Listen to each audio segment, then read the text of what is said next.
ಇರುವಂತಹದ್ದು Impress card ಬಂದಿದೆ. So Impress card ಏನನ್ನು ರೆಪ್ರೆಸೆಂಟ್ ಮಾಡುತ್ತೆ? ಕೆಲವೊಂದು ರೀತಿಯ ನಿಮ್ಮ ಲವ್ ಲೈಫಿನ ವಿಚಾರದಲ್ಲಿ ಶಾಂತವಾಗಿರ್ಬೇಕು, ಸಮಾಧಾನವಾಗಿರ್ಬೇಕು, ಒಂದು ಪ್ರೀತಿ ಇರಬೇಕು ಅನ್ನುವಂತಹದ್ದು, ಮತ್ತೆ ಒಂದು ಸ್ಟೇಬಲ್ ಆಗಿರ್ಬೇಕು ಅನ್ನುವಂತಹ ರೀತಿಯಲ್ಲಿ ನೀವು ಆಲೋಚನೆಯನ್ನು ಮಾಡ್ತಾ ಇರುವಂತಹದ್ದು ಬಾಟಮ್ ಆಫ್ ದ ಡೆಕ್ ಅಲ್ಲಿ ರೆಪ್ರೆಸೆಂಟ್ ಆಗ್ತದೆ. ಲೈಫಿನ ವಿಚಾರದಲ್ಲಿ ನೀವು ಪಾಸ್ಟಿನಲ್ಲಿ ಕೆಲವೊಬ್ಬರಿಗೆ ಸೋಲ್ಮೇಟ್ ಕನೆಕ್ಷನ್ ಅನ್ನ ರೆಪ್ರೆಸೆಂಟ್ ಮಾಡ್ತಾ ಇದೆ ಕೆಲವೊಬ್ಬರಿಗೆ. ಓಕೆನಾ? ನಿಮ್ಮ ಪ್ರೀತಿಯಲ್ಲಿ ಒಂದು ರೀತಿಯ ಬಾಂಡೇಜ್ ಇರುವಂತಹದ್ದು ರೆಪ್ರೆಸೆಂಟ್ ಆಗ್ತಾ ಇದೆ.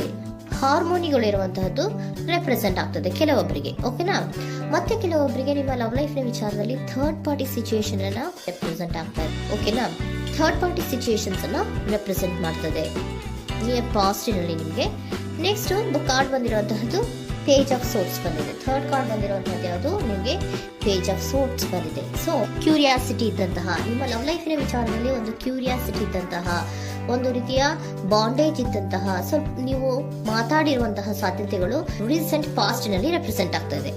ಸೊ ನಿಮ್ಮ ಲವ್ ಲೈಫಿನ ವಿಚಾರವಾಗಿ ಒಂದು ರೀತಿಯ ಬಾಂಡೇಜ್ ಇರುವಂತಹದ್ದು, ನೀವು ಕೆಲವೊಬ್ಬರಿಗೆ ಥರ್ಡ್ ಪಾರ್ಟಿ ಸಿಚುಯೇಷನ್ ಮತ್ತೆ ಕೆಲವೊಬ್ಬರಿಗೆ ಸೋಲ್ಮೇಟ್ ಕನೆಕ್ಷನ್ ಅನ್ನ ರೆಪ್ರೆಸೆಂಟ್ ಮಾಡ್ತಾ ಇದೆ. ಮತ್ತೆ ನಿಮ್ಮ ಲವ್ ಲೈಫಿನ ವಿಚಾರದಲ್ಲಿ ನೀವು ಮಾತಾಡಿರುವಂತಹದ್ದು ಕೂಡ ಕೆಲವೊಂದು ರೀತಿಯ ಮಾತುಕತೆಗಳಾಡಿರುವಂತಹದ್ದು, ಹೊಸ ಐಡಿಯಾಗಳನ್ನ ಮಾಡಿರುವಂತಹದ್ದು ಇಲ್ಲಿ ರೆಪ್ರೆಸೆಂಟ್ ಆಗ್ತದೆ. ಮೇ ಬಿ ನೀವು ಫ್ರೆಂಡ್ಸ್ಗಳ ಮೂಲಕ ನೀವು ನಿಮ್ಮ ಪರ್ಸನ್ ಇಂದ ಭೇಟಿಯಾಗಿರಬಹುದು. ಯಾವುದೋ ಕೆಲವೊಂದು ಫಂಕ್ಷನ್ಗಳಲ್ಲಿ ನೀವು ನಿಮ್ಮ ಪರ್ಸನ್ ಇಂದ ಭೇಟಿಯಾಗಿರುವಂತಹ ಸಾಧ್ಯತೆಗಳು ಇದೆ ಅನ್ನೋದನ್ನ ನಿಮ್ಮ ಪಾಸ್ಟಿನಲ್ಲಿ ರೆಪ್ರೆಸೆಂಟ್ ಮಾಡ್ತಾ ಇದೆ. ನೆಕ್ಸ್ಟ್, ಅಟ್ ಪ್ರೆಸೆಂಟ್ನಲ್ಲಿ ಯಾಕೋ ನಿಮ್ಮ ಲವ್ ಲೈಫಿನ ವಿಚಾರದಲ್ಲಿ ಫೀಲಿಂಗ್ ಲೆಫ್ಟ್ ಔಟ್ ಆಗಿರುವಂತಹ ಸಾಧ್ಯತೆಗಳು ರೆಪ್ರೆಸೆಂಟ್ ಆಗ್ತಾ ಇದೆ. ಅಟ್ ಪ್ರೆಸೆಂಟ್ನಲ್ಲಿ ಯಾಕೋ ಕೆಲವೊಂದು ರೀತಿಯ ಚಿಂತೆಗಳಿರುವಂತಹದ್ದು, ವರೀಸ್ಗಳಿರುವಂತಹದ್ದು, ಬೇಜಾರಿನಲ್ಲಿ ನಿಮ್ಮ ಲವ್ ಲೈಫಿನ ವಿಚಾರದಲ್ಲಿ ಇರುವಂತಹದ್ದು ರೆಪ್ರೆಸೆಂಟ್ ಆಗ್ತಾ ಇದೆ.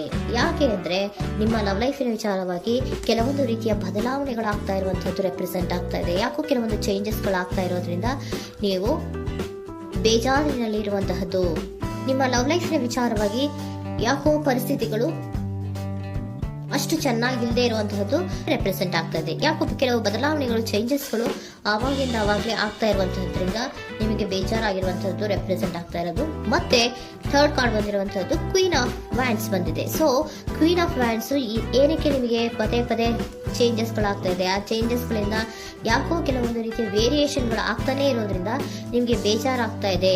ಸೊ ಅದಕ್ಕೋಸ್ಕರ ನೀವೇನ್ ಮಾಡ್ತೀರಾ? ಬಹಳ ಧೈರ್ಯವಾಗಿ ಕೆಲವೊಂದು ನಿರ್ಣಯಗಳನ್ನ ಮಾಡುವಂತಹ ಸಾಧ್ಯತೆಗಳು ಅಟ್ ಪ್ರೆಸೆಂಟ್ ನಲ್ಲಿ ರೆಪ್ರೆಸೆಂಟ್ ಆಗ್ತಾ ಇದೆ.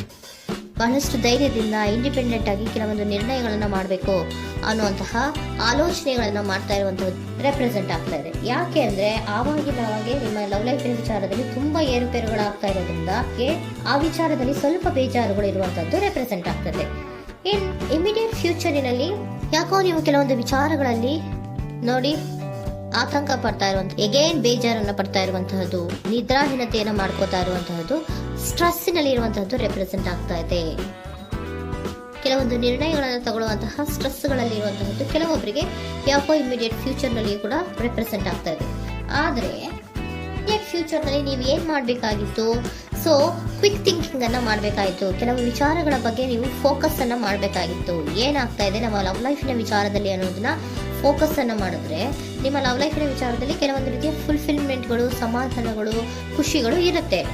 ಯಾವಾಗ ನೀವು ಫೋಕಸ್ ಅನ್ನ ಮಾಡೋದಿಲ್ವೋ ಆಗ ನಿಮ್ಗೆ ಮತ್ತಷ್ಟು ಆತಂಕಗಳು, ಬೇಜಾರುಗಳು ಆಗುವಂತ ಸಾಧ್ಯತೆಗಳು ಇದೆ. ಇದು king of swords, nine of ಸೋರ್ಸಿನ ಕ್ಲಾರಿಫಿಕೇಶನ್ ಕಾರ್ಡ್ ಅಷ್ಟೇ. ಅಂದ್ರೆ ಏನು? ನೀವು ಕೆಲವೊಂದು ವಿಚಾರಗಳಲ್ಲಿ ಫೋಕಸ್ ಅನ್ನ ಮಾಡಬೇಕು. ಲವ್ ಲೈಫಿನ ವಿಚಾರಗಳಲ್ಲಿ ಫೋಕಸ್ ಅನ್ನ ಮಾಡಿ ಕೆಲವೊಂದು ರೀತಿಯ ಆಕ್ಷನ್ಸ್ ಗಳನ್ನ ತಗೊಂಡ್ರೆ ಫುಲ್ಫಿಲ್ಮೆಂಟ್ ಗಳಾಗುವಂತಹ, ಸಮಾಧಾನಗಳಾಗುವಂತಹ, ಖುಷಿಗಳಾಗುವಂತಹ ಸಾಧ್ಯತೆಗಳು ಇದೆ. ಕರೆಕ್ಟ್ ಆಗಿ ಮಾತಾಡಬೇಕು. ಏನ್ ಮಾತಾಡಬೇಕು ನಿಮ್ಮ ಲವ್ ಲೈಫಿನ ವಿಚಾರವಾಗಿ ಕರೆಕ್ಟ್ ಆಗಿ ಮಾತಾಡಿ ಕೆಲವೊಂದು ರೀತಿಯ ಕ್ಲಿಯರ್ ಥಿಂಕಿಂಗ್ ಅನ್ನ ಮಾಡಿ ಕ್ವಿಕ್ ಆಕ್ಷನ್ಸ್ ಅನ್ನ ತಗೊಳ್ಳುವಂತಹದ್ದು ರೆಪ್ರೆಸೆಂಟ್ ಆಗ್ತಾ ಇದೆ. ಓಕೆನಾ? ಇದಿಷ್ಟು ನಿಮ್ಮ ಕಾರ್ಡ್ಸ್ನ ರೀಡಿಂಗು. ನೆಕ್ಸ್ಟ್, ಏಂಜಲ್ ಗೈಡೆನ್ಸ್ ನಿಮ್ಗೆ ಏನ್ ಹೇಳ್ತಾ ಇದ್ದಾರೆ ಅನ್ನೋದನ್ನ ನೋಡೋಣ. ನಿಮ್ಮ ಲವ್ ಲೈಫಿನ ವಿಚಾರವಾಗಿ ಏಂಜಲ್ ಗೈಡೆನ್ಸ್ ಏನ್ ಕೊಡ್ತಾ ಇದ್ದಾರೆ? ವೇಟ್ ಅಂತ ಹೇಳ್ತಾ ಇದ್ದಾರೆ. ಸ್ವಲ್ಪ ತಾಳ್ಮೆಯಿಂದ ಇರೋ. ಅವಸರದಲ್ಲಿ ಯಾವ ನಿರ್ಧಾರವನ್ನ ಕೂಡ ಮಾಡಬೇಡ ಅನ್ನೋದನ್ನ ಏಂಜಲ್ ಗೈಡೆನ್ಸ್ ಕೊಡ್ತಾ ಇದ್ದಾರೆ. ಇಟ್ಸ್ ಅಪ್ ಟು ಯು, ಇದು ಎಲ್ಲ ನಿನಗೆ ಬಿಟ್ಟಿರುವಂತಹದ್ದು. ಬೇಗ ಬೇಗ ಕೆಲವೊಂದು ನಿರ್ಧಾರಗಳನ್ನ ಕ್ವಿಕ್ ಥಿಂಕಿಂಗ್ ಅನ್ನ ಮಾಡಿದ್ರು ಕರೆಕ್ಟ್ ಆಗಿ ಕ್ಲಿಯರ್ ಥಿಂಕಿಂಗ್ ಅನ್ನ ಮಾಡಬೇಕು. ಸೊ ಕ್ಲಿಯರ್ ಥಿಂಕಿಂಗ್ ಅನ್ನ ಮಾಡೋದಕ್ಕೆ ಲವ್ ಲೈಫ್ ನ ವಿಚಾರವಾಗಿ ಸ್ವಲ್ಪ ಟೈಮು ಬೇಕಾಗುತ್ತೆ. ಅದಕ್ಕೋಸ್ಕರನೇ ಏಂಜಲ್ ಗೈಡೆನ್ಸ್ ನಿಮ್ಗೆ ಏನ್ ಕೊಡ್ತಾ ಇದ್ದಾರೆ, ಸ್ವಲ್ಪ ವೇಟ್ ಮಾಡಿ. ಇಟ್ಸ್ ಅಪ್ ಟು ಯು, ಇದು ನಿಮ್ಗೆ ಬಿಟ್ಟಿರುವಂತಹದ್ದು.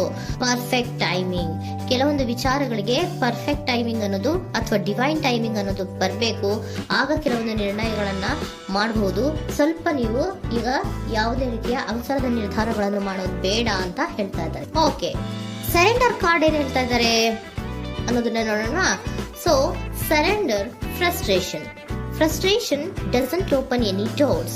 The key to resolving a dilemma, dissolving a block, is to take a breath, center yourself and regroup, so may approach the situation more calmly. Frustration, ಹತಾಶೆ ಅನ್ನೋದು ಮಾಡ್ಕೊಡ್ಬೇಡಿ. ಹತಾಶೆ ಮಾಡ್ಕೊಳ್ಳೋದ್ರಿಂದ ನಿಮ್ಗೆ ಯಾವುದೇ ರೀತಿಯ ಹೊಸ ಐಡಿಯಾಗಳು ಬರಲ್ಲ, ಹೊಸ ಥಿಂಕಿಂಗ್ಗಳು ಬರಲ್ಲ, ಕ್ಲಿಯರ್ ಥಿಂಕಿಂಗ್ ಅನ್ನು ಮಾಡಕ್ಕೆ ಸಾಧ್ಯ ಆಗಲ್ಲ. ಸೊ ಅದಕ್ಕೆ ನೀವೇನ್ ಮಾಡ್ಬೇಕು, ಫ್ರಸ್ಟ್ರೇಷನ್ ಅನ್ನ ಬಿಟ್ಬಿಟ್ರೆ ನೀವು ಸಮಾಧಾನವಾಗಿ ಯೋಚನೆ ಮಾಡಿ ಕೆಲವೊಂದು ನಿರ್ಧಾರಗಳನ್ನ ಮಾಡಿ ಅನ್ನೋದನ್ನ ಸರೆಂಡರ್ ಕಾರ್ಡ್ ಕೂಡ ನಿಮ್ಗೆ ಹೇಳ್ತಾ ಇದ್ದಾರೆ.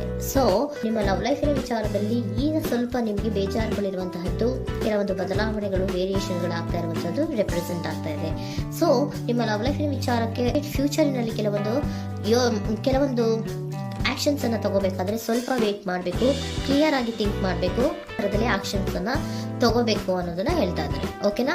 ಆಗ ಮಾತ್ರ ನಿಮ್ಗೆ ನಿಮ್ಮ ಎನರ್ಜಿಯಲ್ಲಿ ಏನ್ ಶಾಂತತೆ ಬರಬೇಕು ಅಂತ ಹೇಳ್ತೀರಲ್ಲ, ಆ ಶಾಂತತೆ ಏನ್ ಬರಬೇಕು, ಲವ್ ಲೈಫಿನ ವಿಚಾರವಾಗಿ ಶಾಂತತೆ ಯಾವಾಗ ಬರುತ್ತೆ ಅಂದ್ರೆ ನೀವು ಕ್ಲಿಯರ್ ಥಿಂಕಿಂಗ್ ಅನ್ನ ಮಾಡಿದಾಗ ಮಾತ್ರ ಬರುವಂತಹದ್ದು ಅನ್ನೋದು ಕಾರ್ಡ್ಸ್ ಗಳಲ್ಲಿ ರೆಪ್ರೆಸೆಂಟ್ ಆಗ್ತದೆ.